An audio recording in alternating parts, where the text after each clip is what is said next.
Hello guys, मेरा नाम है फैज़ल खान और आप सबका स्वागत है जियो खान यूट्यूब चैनल पे। आज है हमारा ओशियनोग्राफी लेक्चर 16 और आज हम डिस्कस करेंगे सब ट्रॉपिकल गैस एंड देयर मेजर करंट्स। और आज हम समझेंगे कि हम ये जो ओशियनिक सरफेस करंट्स हैं इनको मैप में लोकेट कैसे करते हैं, मैप में इनकी डायरेक्शंस को कैसे याद रखें ताकि आपको आसानी से ये सब कुछ याद हो जाए। और एग्ज़ाम में यहाँ से क्वेश्चन आता ही है लाडले, कुछ भी कर लेना, चाहे कोई भी एग्ज़ाम देख लेना, जहाँ कहीं भी ओशियनोग्राफी के क्वेश्चन होंगे वहाँ पे ओशियनोग्राफिक सरफेस करंट से क्वेश्चन होंगे ही होंगे। तो ये वीडियो लेक्चर बहुत अच्छे से समझना, बहुत कंसेप्चुअल पार्ट इसमें आने वाला है। और इसका जो बेसिक फाउंडेशन है वो हम ओशियनोग्राफी लेक्चर 15 में डाल चुके हैं। अगर आपने वो लेक्चर नहीं देखा है तो इस लेक्चर को देखने का कोई मतलब नहीं है, वो पहले देख लेना, उसके बाद में ये लेक्चर देखने आना, ठीक है। बहुत से स्टूडेंट्स की सबसे बड़ी प्रॉब्लम ये आ रही थी कि सर वेस्टर्न बाउंड्री और ईस्टर्न बाउंड्री में थोड़ा कन्फ्यूज़न हो रहा है। इसमें कन्फ्यूज़न जैसी कोई बात नहीं है लाडले, यहाँ पे समझो इसमें हो क्या रहा है कि जैसे हमारे पास में ये यहाँ पे थोड़ा सा डार्क कर देते हैं इसको, ये है अपने पास में अफ्रीकन कॉन्टिनेंट, ठीक है। तो इस अफ्रीकन कॉन्टिनेंट की ये कौन सी बाउंड्री होगी? वेस्टर्न बाउंड्री, ठीक है। और ये बाउंड्री कौन सी होगी? Eastern boundary. यहाँ पे अपना अमेरिका को ले रहे हैं, ये अमेरिका की कौन सी बाउंड्री है? Eastern boundary. और ये कौन सी बाउंड्री होगी? Western boundary. कोई दिक्कत नहीं है। लेकिन यहाँ पे in between these two continents we are getting a large scale of water body which is called Atlantic Ocean. Now इस अटलांटिक ओशन की ये बाउंड्री कौन सी होगी? Eastern boundary. और ये बाउंड्री कौन सी होगी? Western boundary. अब अपन कह सकते हैं कि जो ओशन बेसिन की ईस्टर्न बाउंड्री है वो कॉन्टिनेंट की वेस्टर्न बाउंड्री है। और यहाँ पे अपन बोल सकते हैं कि जो ओशन की वेस्टर्न बाउंड्री है ये इन कॉन्टिनेंट्स की ईस्टर्न बाउंड्री है। तो अपन ये जो वेस्टर्न बाउंड्री करंट और ईस्टर्न बाउंड्री करंट डिफाइन कर रहे हैं ये ओशियन बेसिन के रेस्पेक्ट में है, ना कि कॉन्टिनेंट के रेस्पेक्ट में। इस चीज़ को आप थोड़ा सा अच्छे से समझ लेना, ठीक है। समझ में आ रहा है? अब आपसे पूछा जाए कि भाई western boundary currents flowing along the, तो आप बोलेंगे western boundary of the oceanic basin, और भी ट्विस्टेड फॉर्म में बोलेंगे तो ये हो सकता है कि eastern boundary of the continents, ठीक है। लेकिन जब तक क्वेश्चन में स्पेसिफाई नहीं करता तब तक आपको खुद से दिमाग नहीं लगाना है कि ईस्टर्न बाउंड्री भी हो सकता है। तो यहाँ पे जब क्वेश्चन में खुद बोले कि और कॉन्टिनेंट्स की कौन सी बाउंड्री के अलोंग होगा, तब आप बोलेंगे कि western boundary currents are along the eastern boundary of the continents. समझ में आ रही है लाडले? ये ध्यान में रखना। अब यहाँ पे एक बहुत ही इंपॉर्टेंट डायग्राम है मैप में, इसको समझना बहुत ज़रूरी है। और ये डायग्राम है, ये इसको समझने के लिए आपको थोड़ा सा एक रफ़ आइडिया लेना पड़ेगा। और रफ़ आइडिया वो ये है कि इसको अपन पहले समझते हैं कि ये मैप में लोकेट कैसे हो रहा है, ये डेविएशन कैसे हो रहा है, ठीक है। यहाँ पे समझो, ये हमारे पास में एक रफ़ डायग्राम है, ठीक है, या रफ़ फिजिकल मैप है। इसको मैं मेनली 3 टुकड़ों में स्टडी करने की कोशिश करेंगे अपन, ठीक है। यहाँ पे मान लो कि अपने पास में इक्वेटर है, ठीक है। ये इक्वेटर अपने पास में आ गया 0 डिग्री। क्यों? क्योंकि इंडियन और जो अपना इंडियन सब कॉन्टिनेंट है उसको इक्वेटर जो है वो क्रॉस नहीं करता है, इसलिए अपन इसको इक्वेटर से थोड़ा सा बिलो ले रहे हैं, ठीक है, या इंडियन सब कॉन्टिनेंट से थोड़ा सा बिलो ले रहे हैं। समझ में आ रही है बात? अब यहाँ पे अपने को पता है कि अप टू 30 डिग्री लेटीट्यूड मेरे पास में क्या होगा? ट्रेड विंड्स होंगी, और उसके बाद में प्रिवेलिंग वेस्टर्लीज होंगी। अब अपने को पता है कि प्रिवेलिंग वेस्टर्लीज और ट्रेड विंड्स की वजह से ओशियनिक सरफेस करंट्स है वो जनरेट हो रही हैं। लेकिन ट्रेड विंड्स की वजह से सरफेस करंट जनरेट होंगी अलोंग द इक्वेटर, वो स्ट्रेट पाथ में फ्लो करेंगी। क्यों? क्योंकि नियर द इक्वेटर जो कोरियोलिस डिफ्लेक्शन है उसका मैग्नीट्यूड ऑलमोस्ट नेग्लिजिबल है, ठीक है। तो अपन बोल सकते हैं कि जो ओशियनिक सरफेस करंट जो मूव कर रही हैं वो आपकी किधर से किधर करेंगी? ईस्ट से वेस्ट की तरफ, ठीक है, due to influence of trade winds. यहाँ पे समझो कि ये मेरा कौन सा ओशन है? ये मेरा नॉर्थ पैसिफिक ओशन है, ठीक है। ये नॉर्थ पैसिफिक ओशन है, ये नॉर्थ अटलांटिक ओशन है, ये मेरा साउथ अटलांटिक ओशन है, ये मेरा नॉर्थ पैसिफिक ओशन है, ये इंडियन ओशन है, ठीक है। और यहाँ पे फिर से मेरा नॉर्थ पैसिफिक और ये मेरा साउथ पैसिफिक ओशन। इसमें कोई दिक्कत नहीं होनी चाहिए किसी को। अब इसको समझो थोड़ा सा, यहाँ पे हो क्या रहा है? बेसिकली खेल ऐसे चल रहा है कि ट्रेड विंड्स की वजह से जो सरफेस करंट जनरेट हो रही हैं वो किधर से किधर जा रही हैं? ईस्ट से वेस्ट की तरफ, ठीक है, ईस्ट से वेस्ट की तरफ। अब अपने पास में एक फंडामेंटल अजम्पशन ये है कि these oceanic surface currents can not cross these continents, ठीक है। ये कॉन्टिनेंट्स को क्रॉस नहीं कर सकती, तो क्या होगा, वो डेविएट होंगी। अब डेविएट किस डायरेक्शन में होगी ये मैं सब ट्रॉपिकल गायरे की फॉर्मेशन में डिस्कस कर चुका हूँ, उसको मैं दोबारा नहीं बताऊंगा, ठीक है। अब यहाँ पे ये समझो कि सबसे पहले पैसिफिक ओशन से निपट लेते हैं। नॉर्थ पैसिफिक ओशन में ये पूरा का पूरा कॉन्टिनेंटल पार्ट है, इसकी वजह से क्या होगा, यहाँ पे जो करंट होगा वो डेविएट होगा, ठीक है। डेविएट होगा तो किधर जाएगा, हाई लेटीट्यूड्स की तरफ जाएगा। अब ये इस नॉर्थ पैसिफिक ओशन की कौन सी बाउंड्री है, वेस्टर्न बाउंड्री है, और इस करंट को अपन क्या बोलते हैं, कुरोशियो करंट, ठीक है। और एक ऊपर से करंट आ रहा होता है कोल्ड करंट, कोल्ड करंट को अपन इस कलर से डिनोट करेंगे, और इस करंट को क्या बोलते हैं, ओयोशियो करंट, ठीक है, समझ में आ गया।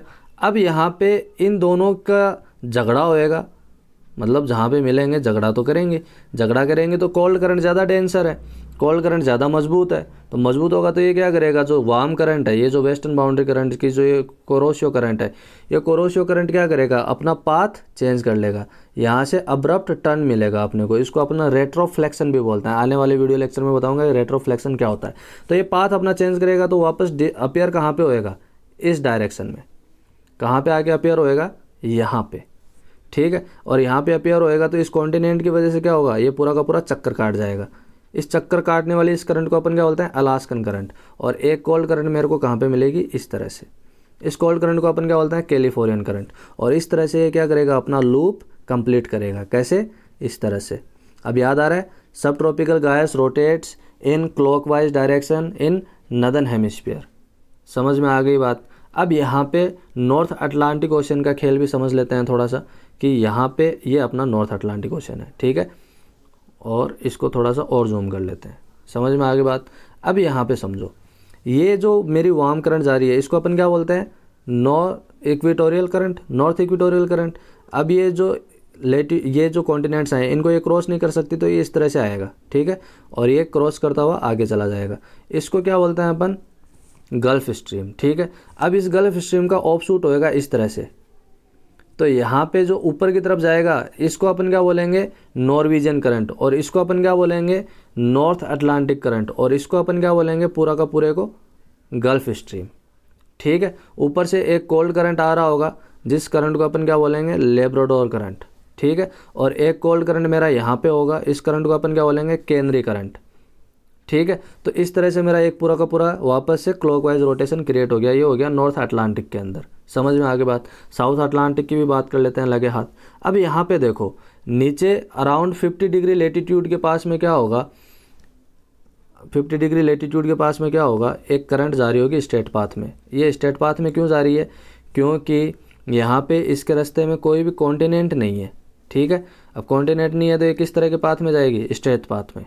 इसको अपन क्या बोलते हैं, वेस्ट विंड ड्रिफ्ट, क्या बोलेंगे, वेस्ट विंड ड्रिफ्ट, ठीक है। आगे अभी वो जो मैप है उससे और बेटर समझ में आएगा, यहाँ से सिर्फ समझते रहो इसको, ठीक है। अब यहाँ पे ये जो मेरी साउथ इक्वेटोरियल करंट जो जा रही है ये साउथ अमेरिका से टकराएगा, डिफ्लेक्ट होएगा और इधर जाएगा, इधर जाएगा। इस करंट को अपन क्या बोलते हैं, ब्राज़ीलियन करंट, ठीक है। अब ये मेरा कॉन्टिनेंट है एक, और ये मेरी ओशियनिक करंट्स है। अब oceanic currents are the colder, तो कोल्ड होंगे तो यहाँ पे क्या होगा, हाई प्रेशर, और यहाँ पे होगा लो प्रेशर। तो हाई प्रेशर से लो प्रेशर की तरफ क्या होगा, एक ओवरशूट होगा कोल्ड करंट का। इस कोल्ड करंट को अपन क्या बोलते हैं, फॉकलैंड करंट, ठीक है। अब यहाँ पे जब इन दोनों का कन्वर्जेंस होगा तो अपने को पता है कि cold current is the stronger, तो यहाँ पे वापस से रेट्रोफ्लेक्शन होगा, ठीक है। रेट्रोफ्लेक्शन होगा किसका, ब्राज़ीलियन करंट का, ठीक है। और यहाँ से इसका अलोंग द कॉन्टिनेंट फिर से एक ऑफशूट होगा किसका, वेस्ट विंड ड्रिफ्ट का।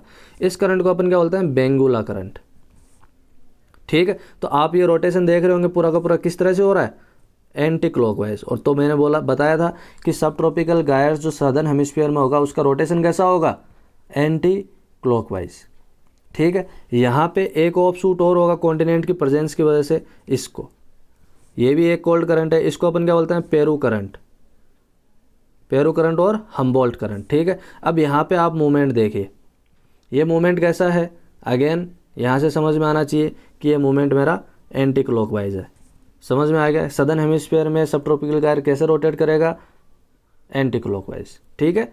यहाँ पे लाडले और देख लो थोड़ा सा, इंडियन ओशन में आ जाते हैं अपन। इंडियन ओशन की बात करेंगे तो क्या होगा, यहाँ पे ये कॉन्टिनेंट की प्रेजेंस की वजह से एक छोटा करंट ऐसे निकलेगा, एक छोटा करंट ऐसे निकलेगा। इस छोटे करंट को अपन क्या बोलते हैं, एगुलास करंट, ठीक है, एगुलास करंट, ठीक है। इस रेगुलस करंट को अगेन एक कोल्ड करंट आएगा इधर से, इस करंट को क्या बोलते हैं, वेस्ट विंड करंट, ठीक है। और ये पूरा का पूरा रेट्रोफ्लेक्शन शो करेगा। इसको अपन इंडियन मॉनसून में भी डिस्कस करेंगे, ये रेट्रोफ्लेक्शन कैसे शो करेगा।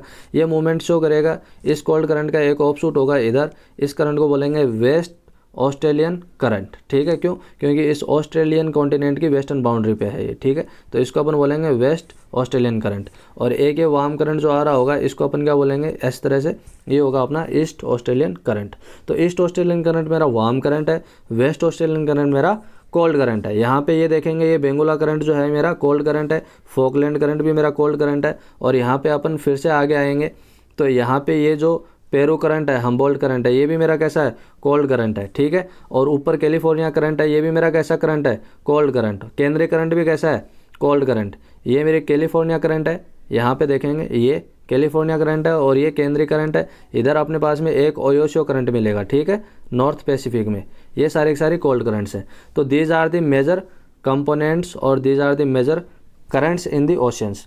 अब ये डायग्राम थोड़ा सा रफ हो गया होगा आपके लिए बहुत ज़्यादा समझना, इसलिए अपने को ये जो बुकिश डायग्राम है इसकी ज़रूरत पड़ेगी। इसको समझो आप, यहाँ पे देखो आराम से समझ सकते हैं। इक्वेटोरियल काउंटर करंट क्या होता है मैं आपको समझा चुका हूँ सब ट्रॉपिकल गायर की फॉर्मेशन में, इसको दोबारा अपन डिस्कस नहीं करेंगे। ये मेरी क्रोशियो करंट है, ठीक है। ये मेरी ओयोशो करंट है, दोनों कन्वर्जेंट होगा। ये मेरी कोलिफेरियन करंट है, ये अलास्का करंट है, ठीक है। और ये नॉर्थ इक्वेटोरियल करंट है, ये पूरा का पूरा लूप बनेगा कैसा, क्लॉकवाइज। सदर्न हेमिस्फीयर में जाएंगे तो ये करंट कैसा हो जाएगा मेरा, यहाँ पे ये पेरू करंट है, ये मेरा साउथ इक्वेटोरियल करंट है, ये ईस्टर्न ऑस्ट्रेलियन करंट है, और ये मेरा वापस से देखेंगे, ठीक है। तो ये कैसा हो जाएगा मेरा, रोटेशन कैसा हो जाएगा, एंटी क्लॉकवाइज। यहाँ अपन जाएंगे साउथ अटलांटिक गायर में, तो साउथ अटलांटिक गायर में देखेंगे ये मेरी बेंगुला करंट आ गई जो कोल्ड करंट है, ये साउथ इक्वेटोरियल है जो वार्म करंट है, ये ब्राजीलियन करंट जो भी वार्म करंट है, ये मेरी वेस्ट विंड ड्रिफ्ट है जो स्ट्रेट पाथ में जा रही है, ठीक है। इसको अंटार्कटिक सर्कमपोलर भी बोलते हैं। यहाँ पे एगुलास करंट आ गया। तो कुल मिलाकर के आपको ये सारी की सारी करंट्स है वो ध्यान में रखनी है। अब यहाँ पे आपसे पूछा जाए कि केंद्रीय करंट इज लोकेटेड इन विच सब ट्रॉपिकल गायर, तो आपका सीधा सा आंसर होगा कि it is found in the north Atlantic सब ट्रॉपिकल गायर। और आप ये भी बोल सकते हैं यहाँ पे बड़े आराम से और कॉन्फिडेंस के साथ में कि केंद्रीय current is the eastern boundary current of the north Atlantic सब ट्रॉपिकल गायर।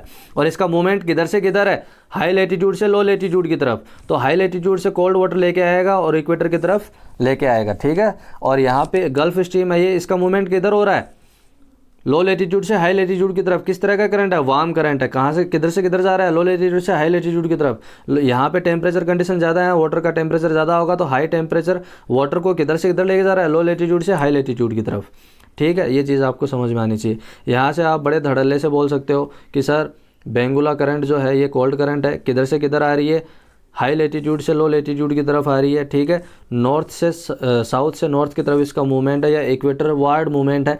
और यहाँ पे अपन बोल सकते हैं कि ब्राज़ीलियन करंट एक वार्म करंट है जिसका मूवमेंट है वो लो लेटीट्यूड से हाई लेटीट्यूड की तरफ है।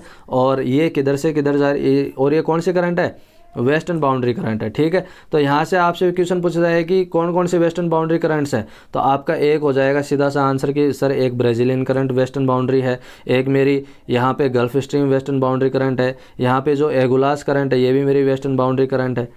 समझ में आ रहा है, ये सारी चीज़ें आपको ध्यान में रखनी है। यहाँ पे आपका ये जो क्रूशियो है ये भी वेस्टर्न बाउंड्री करंट है। तो ये चीज़ें आपको ध्यान में रखनी है, ठीक है। आपसे अब ये बहुत इजी हो जाएगा याद करना। अब आगे देखो, इसको देखो, यहाँ पे कुछ बेसिक फैक्ट्स अपन इकट्ठे कर ही चुके थे कि सब ट्रॉपिकल गायर जो है वो नदर्न हेमिस्फीयर में क्लॉकवाइज रोटेट करेगा और सदर्न हेमिस्फीयर में एंटी क्लॉकवाइज, ठीक है। और 5 सब ट्रॉपिकल गायर अपने पास में टोटल थे। यहाँ पे अपन आगे देखते हैं इनको एक एक करके। यहाँ पे सब ट्रॉपिकल गायर क्यों बोल रहे थे, क्योंकि इनका जो सेंटर है सब ट्रॉपिकल गायर्स का वो कितने डिग्री लेटीट्यूड पे कॉन्सेट करा था, 30 डिग्री लेटीट्यूड पे। That's why we are calling it subtropical gyre. समझ में आ गया ना लाडले, कोई दिक्कत नहीं होनी चाहिए इसमें। चलो आगे देखो, अब अपने पास में जो बड़े गायर्स हैं इनकी अपन बाउंड्री देखेंगे, कौन कौन सी बाउंड्री है, क्या क्या है। तो नॉर्थ अटलांटिक सब ट्रॉपिकल गायर को दूसरा नाम दिया जाता है कोलंबस गायर, ठीक है। और इसकी जो मेजर बाउंड्री है वो कौन सी है, नॉर्थ अटलांटिक करंट, केंद्रीय current, north equatorial current and gulf stream. Gulf stream आपकी वेस्टर्न बाउंड्री करंट है, केंद्रीय करंट जो ईस्टर्न बाउंड्री करंट है ये आपकी नॉर्थ बाउंड्री है और ये आपकी साउथ बाउंड्री है, ठीक है। इसको डायग्राम के थ्रू भी समझ लीजिए। यहाँ पे देखेंगे, यहाँ पे तो ये केंद्रीय करंट है, ये eastern boundary current, gulf stream western boundary current, north equatorial current है वो साउथ बाउंड्री है इसकी सब ट्रॉपिकल गायर की, और यहाँ पे जो मेरा नॉर्थ अटलांटिक करंट है that will mark the northern boundary of the sub tropical gyre. समझ में आ गया लाडले, कोई दिक्कत नहीं होनी चाहिए। आगे देखो, इसको साउथ अटलांटिक गायर देखेंगे, इसका दूसरा नाम है नेविगेटर गायर, ठीक है। और इसकी जो मेजर बाउंड्री कौन कौन सी है, south equatorial current, Brazil current, west wind drift and Benguela current. Diagram के थ्रू देखेंगे इसको। यहाँ पे देखो, जो बेंगुला करंट है ये मेरी कौन सी है, ईस्टर्न बाउंड्री करंट है। Brazilian current western boundary current है। वेस्टर्न बाउंड्री करंट्स मैंने प्रीवियस लेक्चर में बताया था कि सारी वार्म करंट्स होंगी, ईस्टर्न बाउंड्री सारी कोल्ड करंट्स होंगी। अब आपसे ये चीज़ें याद होना स्टार्ट हो जाना चाहिए, ठीक है। आगे हम देखेंगे नॉर्थ पैसिफिक गायर में, तो नॉर्थ पैसिफिक गायर को दूसरा नाम बोलते हैं टर्टल गायर, ठीक है। क्यों? क्योंकि जो सी टर्टल्स हैं वो पूरे के पूरे ओशनिक जो पैसिफिक ओशन है इसको क्रॉस करके पहुंचते हैं जापान के कोस्ट पे, ठीक है, ब्रीडिंग के लिए। तो इसको in honour of sea turtles नाम दिया गया है टर्टल गायर, ठीक है। और इसकी जो मेजर करंट्स हैं वो कौन कौन से हैं, north Pacific, California current, north equatorial current और कुरुशो करंट। कुरुशो करंट आपकी वेस्टर्न बाउंड्री करंट है, कैलिफोर्निया करंट आपकी ईस्टर्न बाउंड्री करंट है, ठीक है। इसको आप ध्यान में रखेंगे। चलिए आगे देखते हैं अपन इसमें, ये डायग्राम के थ्रू आप आसानी से समझ सकते हैं। कैलिफोर्निया करंट है वो ईस्टर्न करंट है, कुरुशो करंट है वो वेस्टर्न बाउंड्री करंट है, नॉर्थ इक्वेटोरियल करंट बाउंड्री जो है वो आपकी नॉर्थ साउथ बाउंड्री बनाएगी, और नॉर्थ पैसिफिक करंट, जैसे अटलांटिक ओशन में नॉर्थ अटलांटिक करंट था ना, ऐसे ही पैसिफिक ओशन में नॉर्थ पैसिफिक करंट होगा, ठीक है। तो इसको थोड़ा सा ध्यान में रखना आप। यहाँ पे देखो साउथ पैसिफिक सब ट्रॉपिकल गायर, इसका दूसरा नाम है हायर हेडल, ठीक है, हायरडल। इसको किसके बेसिस पे नाम दिया है, थोर याद है ना, एवेंजर्स। कौन सा है ये, फियरलेस एक्सप्लोरर साइंटिस्ट थे जिनके ऑनर में इसको नाम दिया गया, ठीक है। इसकी मेजर करंट्स कौन कौन सी हैं, equatorial south equatorial current, east Australian current, west wind drift और पेरू और हम्बोल्ट करंट। पेरू और हम्बोल्ट करंट आपकी कौन सी करंट है, ईस्टर्न करंट है और कोल्ड करंट है। और आपकी यहाँ पे जो ईस्ट ऑस्ट्रेलियन करंट है ये कौन सी है, वेस्टर्न बाउंड्री करंट है, और ये वार्म करंट है, ठीक है। डायग्राम के थ्रू भी समझ सकते हैं इसको। समझ में आ रहा है लाडले, आराम से, कोई दिक्कत नहीं होनी चाहिए, ठीक है। चलिए यहाँ पे आगे हम डिस्कस करेंगे इंडियन ओशन गायर। इंडियन ओशन गायर का दूसरा नाम है माजिद गायर, ठीक है। माजिद गायर भी कुछ जियोग्राफर हुए थे जिन्होंने बहुत अच्छा काम किया था, उनके ऑनर में इसको नाम दिया गया है, ठीक है। इसकी जो मेजर करंट्स है वो अपने पास में south equatorial current, Agulhas current, west wind drift और west Australian current. West Australian current जो है ये मेरी ईस्टर्न बाउंड्री करंट है, एगुलास करंट जो है ये मेरी वेस्टर्न बाउंड्री करंट है। तो एगुलास करंट वार्म करंट होगी, और आपका जो वेस्ट ऑस्ट्रेलियन करंट है ये आपकी कैसी होगी, कोल्ड करंट, ठीक है। तो इसको आप थोड़ा सा ध्यान में रखना। और इस वीडियो लेक्चर ये आपका सारा का सारा पूरा का पूरा खेल है, ठीक है, ये थोड़ा सा ध्यान में रखना। इस वीडियो लेक्चर की जो क्विज़ है वो अभी ऐड कर देंगे, ठीक है। इसमें या इस वीडियो लेक्चर की जो क्विज़ होगी वो आपको टेलीग्राम में मिलेगी, ठीक है। टेलीग्राम का नाम है जियो खान जियोलॉजी, ठीक है, जियो खान जियोलॉजी। तो उस टेलीग्राम ग्रुप को आप ज्वाइन कर लीजिए, उसमें आपको आज के 10 क्वेश्चन मिलेंगे आज के लेक्चर के क्विज़ के लिए, ठीक है। So this is all about the oceanic currents, warm current and cold currents. So thank you so much for watching this video lecture and